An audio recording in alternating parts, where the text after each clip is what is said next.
नाज़रीन, ख़बर शामिल कंदासीं नौशरो फिरोज़ खां मंसूर मलक जी। बम्बरो हाउस ते पाकिस्तान पीपुल्स पार्टी पारां न्याज़ी हुकूमत खां निजात ते योमे निजात जे नाले सां गुलाम फारूक बम्बरो तरफ़ां प्रोग्राम रखियो वियो,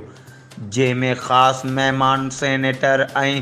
पीपुल्स पार्टी सिंध जे सदर निसार अहमद खोड़ो साहब ऐं ज़िले क़यादत ज़िले सदर नौशरो फिरोज़ ख़ान जमाली साहिब, ज़िले सीनियर नायब सदर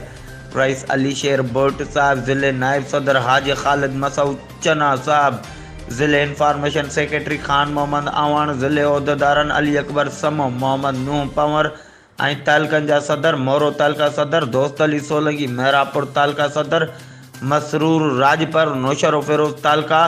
सीनियर नायब सदर डॉक्टर नूर हुसैन मूरो, ज़िले विंग यूथ विंग ज़िले सदर गजनफर अली राजपर, लेडीज़ विंग अदी फातिमा शहनाज अंसारी साहिबा,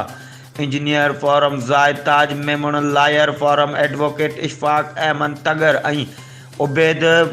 मोमिन, सीनियर पार्टी अगवान अब्दुल गनी डंगराज, मिस्किन जरवार एहसान मेमन, नादर चाडियो, सैयद अलमदार शाह मंटार बम्बरो, कामरान तगर, हाजी अली अकबर पंवर, कुर्बान रंजानी, ताहिर रज़ा नांगराज, महबूब बबड़ो, कारी गांगरो ऐं हज़ारे वर्करनि जी शिरकत इफ़्तारी करे पोइ सीनियर क़यादत तक़रीर ख़िताब कयो। सभिनी खे न्याज़ीअ खां निजात ते मुबारकूं ॾिनियूं। आख़िर में ख़ुशीअ में आतिशबाज़ी कई वई। ही हुयूं हिन वक़्त जूं अपडेट्स। वधीक ख़बरुनि ऐं अपडेट्स जे लाइ ॾिसंदा रहो सिंध इशूज़ न्यूज़ TV।